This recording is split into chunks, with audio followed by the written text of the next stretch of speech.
Hello everyone, welcome back to the FPL Wire. This is Pras and this is my team selection video for Blank Gameweek 29, the first blank game week of the season.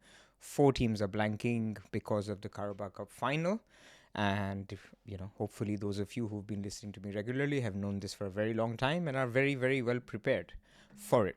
So let me get right into it. My game week. So it was another good game week. It was a green arrow from 5.6k, I think, to 3.5k now. So going really well. I mean, it's probably the highest I've been. I think 3 seasons ago, I was about 2k by game week 29. But then I had played my wildcard, my free hit, and my bench boost by then. So this year, I think I'm just simply one chip behind people. Maybe some people's triple captain or some people's assistant manager. So looking good. I don't, again, like I said in the previous video, I don't want to set targets, but I'll continue to play the way I do and hope to continue getting lucky. But there's a lot of luck involved. I mean, if you think about the fact that João Pedro and Ollie Watkins were probably the only strikers that actually delivered points, and those are the two I had. Everyone else, like Chris Wood blanked, Bisa blanked. So fortunate with that. Of course, with the Salah captaincy, although I was not this week. I mean, again, you must have heard my video. I was not thinking of going Palmer at all.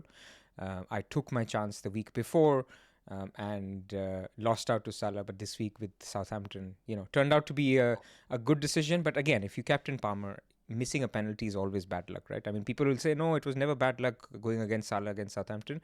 Let's just be objective. Missing a penalty is bad luck. Penalties are 78% odds to be scored. Palmer has never missed a penalty in his career. I'll leave it there though. Then Clivert with another assist. Clivert looked really good against Spurs. We knew that Spurs game was a good fixture for him, and he actually missed a couple of big chances as well.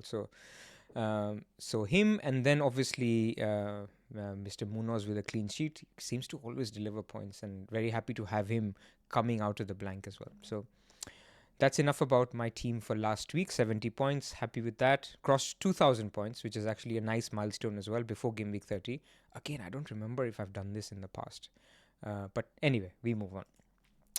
A quick word before I move on. I don't usually do this NordVPN plug on my team selection videos, but I have to do one for this month. And so, as you guys will know, those of you who listen to the main pod, that NordVPN is a long-term partner of the FPL Wire.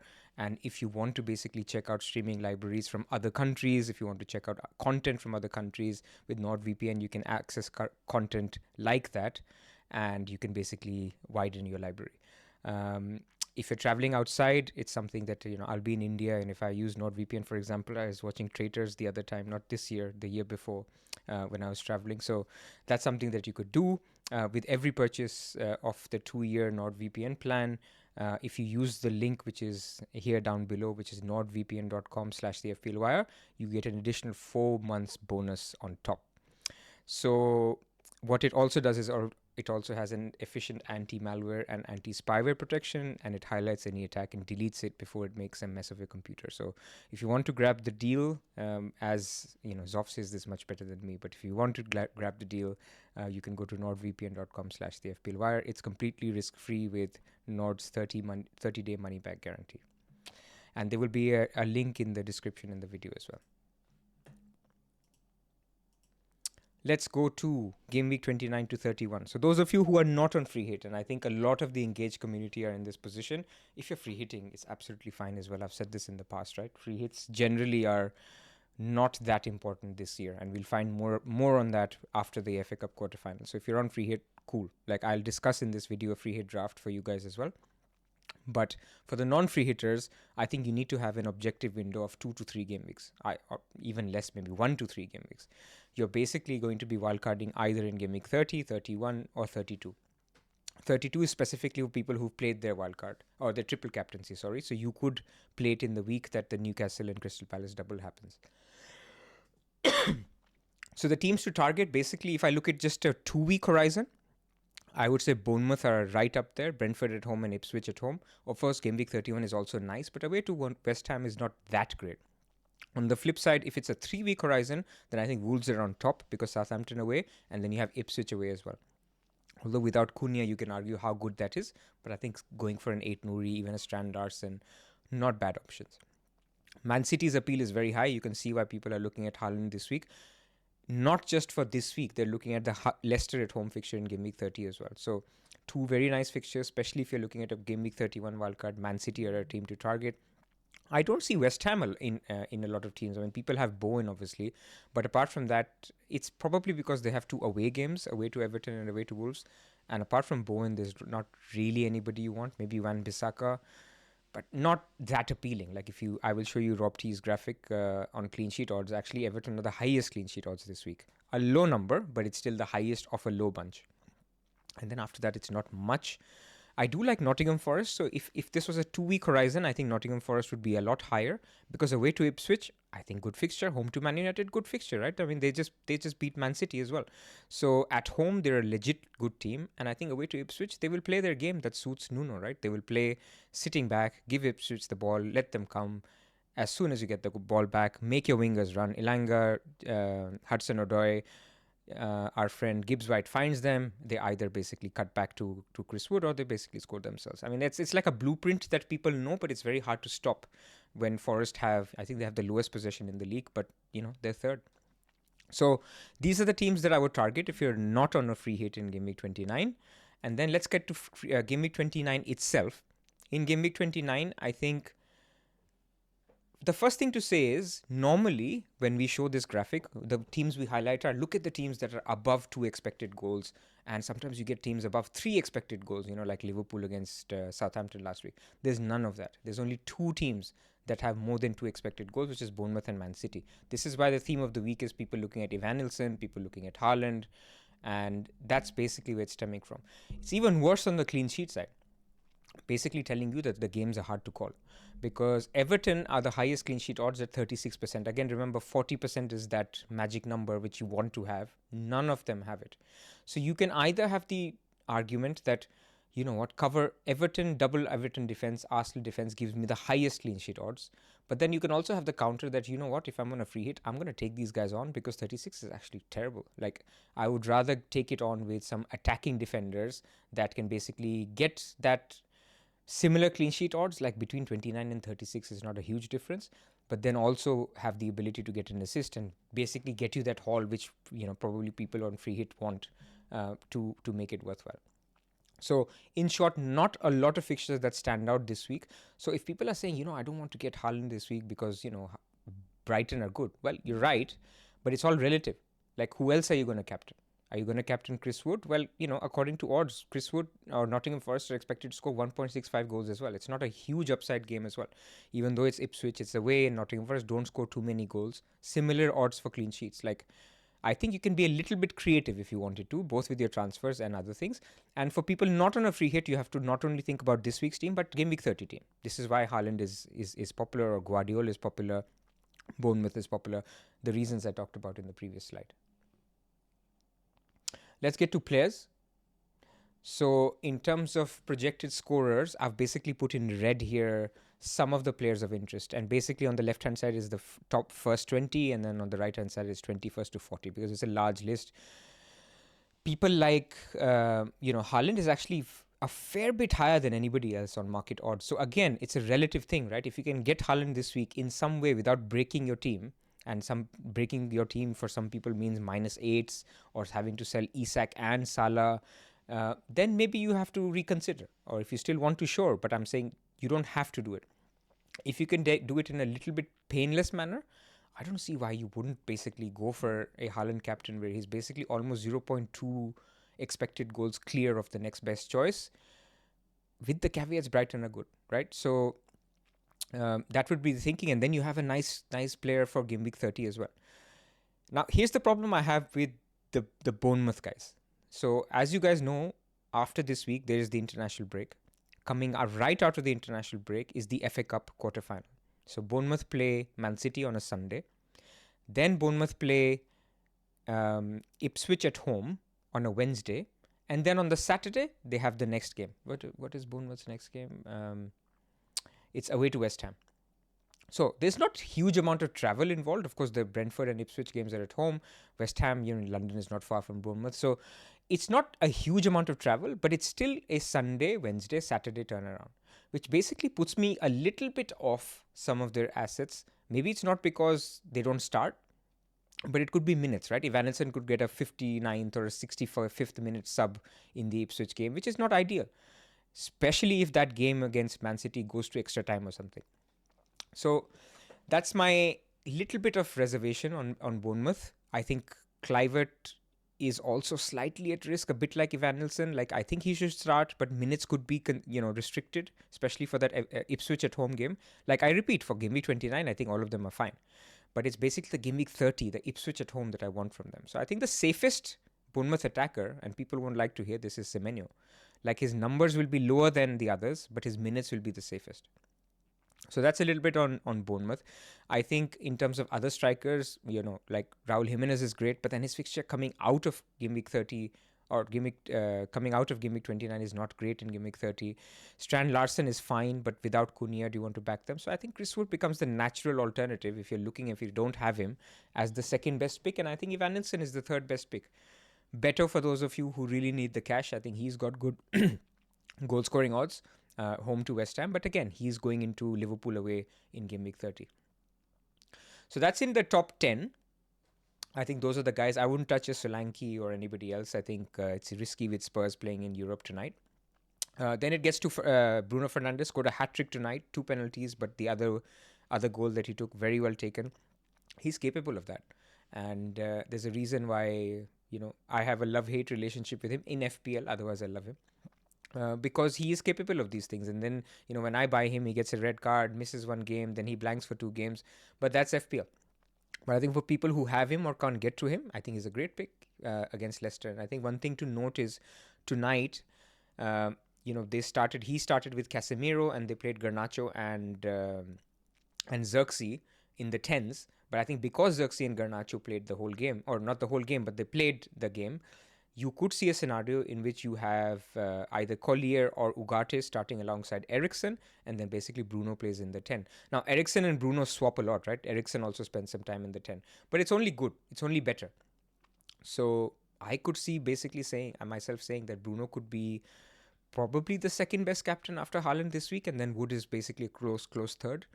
I haven't put the Bournemouth guys in my top 3 for captaincy simply because I think they share around goals, so it's very hard on the week to predict. Like, if you look at this column, right, there's a column for share, the goal share.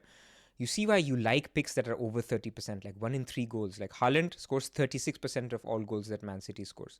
Chris Wood scores 33% of all goals that Man City score. Evanilson, 22%. Not ideal. Beto, good actually, 30%. So these are things to sort of think about. Now, Bruno's appeal is obviously not just goals. He also gets the assists. He's on corners. He's on free kicks. So look, it's a decent shout. I'm surprised how low Marmoush is in this. He's number 18. You'll see in my free hit draft, I actually have him in because Man City are the first kickoff. Remember, the deadline is 3 p.m. UK this week. Or actually, the deadline is 1:30 p.m. for the 3 p.m. games. So there is no early game this weekend, which means that you could hear again if Marmoush is starting or not, if Haaland is starting or not. This is why I won't be doing any transfers until then. And essentially, if I think Marmoush is starting home to Brighton, he's a great pick on free hit, like if you wanted to go there. Then I come to the right-hand side, looking at the players here. Look, I think Brentford, Man City, they have tougher fixtures, right? Away to Bournemouth, away to Man City. But these are good guys who play for attacking teams. So Bumo, Wissa, Pedro, I think fall in a similar bracket of good players on penalties, or in Vissa's case, central striker who could pop up with a goal. So 1 in 3 chance for basically all of them getting a goal. And then you have the rest. Like Palmer is there. Palmer is actually 0.28. Not great. But then what I like about Palmer is he plays Spurs at home next week. Like, I think Palmer will be a top 3 pick in expected goals next week. So that's just where he is. If you believe in form or whatever, don't, if you need to sell him, sell him. I'm not telling you not to sell him, but I'm just saying he's not a terrible pick. And then Bowen is actually pretty low as well. So that shows that Everton defense is being valued highly in the markets. So as promised, this is my free hit draft. I actually briefly discussed this with Zoff as well. I can't remember if it was the same draft, but it couldn't have changed too much. I've got 1 Nottingham Forest defender. I've basically spread it around in defense. I've decided you want 1 Nottingham Forest defender. You want an Arsenal upside defender in Gabriel. you want a Man City upside defender in Guardiola. and then take your pick on who is your other upside defender. It could be Eight Nouri, could be Kirkes. You could double up on a defense like Nottingham Forest or Arsenal if you really wanted to. There are options. You can even go for a Man United wing back like Dalot or Mazraoui. So that's where I would be on my third defender. Then I think midfield largely picks itself. I can't see many other picks here. Like Bruno Fernandes, and Kluivert are, for me, pretty nailed. Then it comes down to who do you want instead of Semenyo. You can go for anyone you want. You can go for Savio. You can go for Ilanga. You can go for Son if you really wanted to. Like I don't even know if Son starts, but they've been prioritizing the Europa League. But then this is just before international break, so you never know. But I like these four, and I like these four just because of, if you look at goal share odds, they're not bad, right? And then lastly, Haaland, Chris Wood, and Marmoush.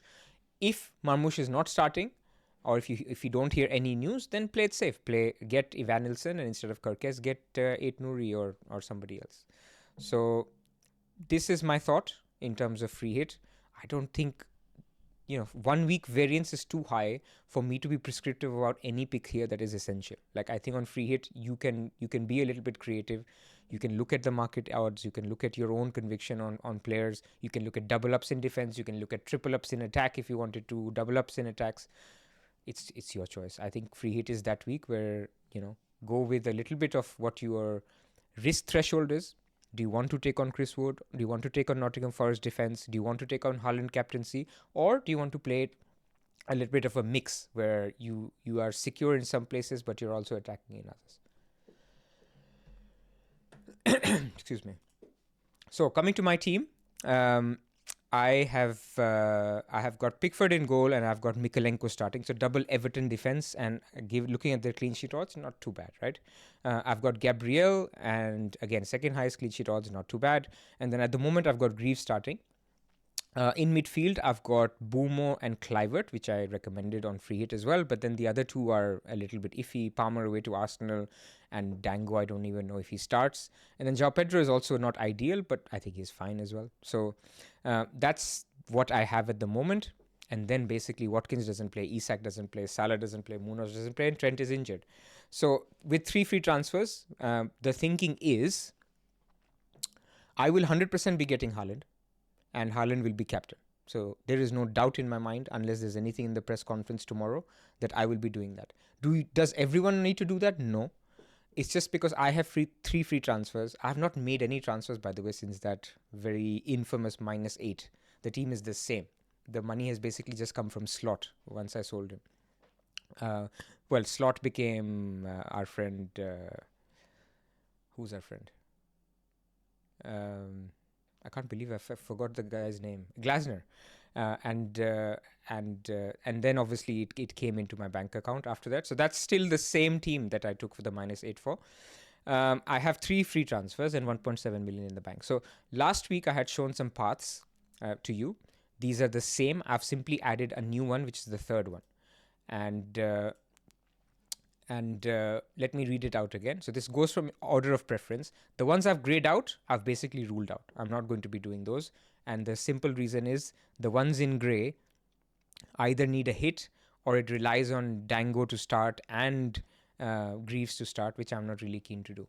So essentially the 3 paths, the path number 1 is basically Isak, Watkins, and Trent, to Haaland, Chris Wood, and a Nottingham Forest defender. I would have liked to get Eight Nouri or maybe even a Kirkes, but I will, after doing Haaland and Chris Wood, I'll only have 4.7 in the bank, which basically gets me a Murillo from Nottingham Forest, or a Nico Williams, or a Mazraoui, or somebody else in that price bracket. So I'll probably go for a Nottingham Forest defender. So that's my favorite path at the moment. What it does is it gives me, I get to hold Salah, I get to hold Munoz, the 2 guys who I really, really want for Gameweek 30 specifically, home to Everton, and Munoz is Southampton. And in this case, I will have Greaves on my bench as my first bench. So there's a little bit of bench cover, right, if something happens. Or between Dango, Otara, and Greaves, I'll play one. I'll probably play Dango, Otara. So this team feels like Haaland captain is my attack. Chris Wood, who I think will be like 130% EO, is my little bit of defense. Nottingham Forest is a little bit of defense. Like they will be 100% EO. Again, I'm not playing just for EO. All I'm trying to say is that if I can't separate it out, if I can't split much between Nottingham Forest defense and Eight Nouri and Mazraoui, then Nottingham Forest defense feels good, right? They're a good team. They're third in the league. Chris Wood is good. He's third in market odds. So there's nothing wrong with going a little bit shield to protect. But then the second one here is the same sellers, but instead of Chris Wood and Nottingham Forest defense, I go Evanilson and Guardiola. Now this is like a plus risk move because I'm backing against Nottingham Forest completely. Instead of going shield for Nottingham Forest, I completely back against them. And honestly, I like this option a lot, and I would have liked it even more had the two teams not drawn each other in the FA Cup. Now my problem is both Evanilson and Guardiola will play in in the FA Cup after game week 29, and then for the Wednesday I'll be sweating it out, Brad. Is Evanilson starting? Now I think Evanilson and Guardiola both start. But am I 100%? Like, I'm sure that Chris Wood and Nottingham Forest defenders are going to start.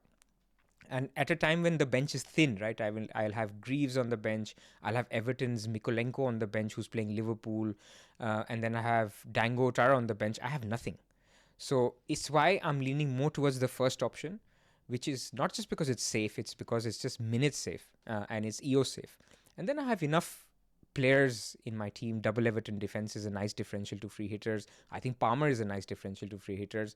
João Pedro is okay. So I feel okay about it if I go for the first option. The last option, which is the third one here, because as I said, the grey ones are not really in my thinking now, is basically to go Salah out, Watkins and Dango. So basically fix the problem of Dango, get Haaland, get Bruno, and then get Semenyo. Now, what this does is basically it means that I put out a solid 3-5-2. And in that 3-5-2, the only problem is that one of the defenders will be Greaves because I have not sorted any defenders. But my 5 in midfield will basically be Semenyo, Kluivert, Bruno, Mbumo, Palmer. Now that sounds nice. And then in attack, I have Haaland and João Pedro. So that could be a route I take, but I'm hesitant. This is why it's third in the list, because I'm hesitant to sell Salah. Because I think after Liverpool have exited Champions League, after this weekend, when they play the Carabao Cup final, after the international break, they will have nothing to play for apart from the league. And so I think Salah rolls out for 90 minutes every single game. Like, I don't think there's anything, like, until the league is wrapped up. I think even after the league is wrapped up, Salah will go for the records. He'll want to play. I just think it's my stance on him has changed after the exit from the Champions League and how some of the FA Cup results have transpired, where you don't have to basically bench boost in game week 33, and so Salah can stay in your wildcard draft. So that's my current thinking. Long story short, I think I will be between option 1 and option 2. Option 3, I will only consider if Trent's injury is very, very minor. If basically Slot says, look, he'll be fine, he might even join the England squad, or he might even, be fine for, part midway through the international break, then I'm happy with it. Because if I go for option 3, I can play Trent, I can play Gabriel, and I can play Munoz as my 3 defenders in game week 30. So then actually my team looks great in 29 and 30 if I can live with playing Greaves as my 3rd defender. That's the thinking. I hope you followed, and what I would say is after this week, chill out, because there's not a lot you can do until the FA Cup quarterfinals. So chill out, take some break from FPL, and I will see you though during the international break for a couple of things that we've lined up. But otherwise, have a good one. Good luck for Game Week 29.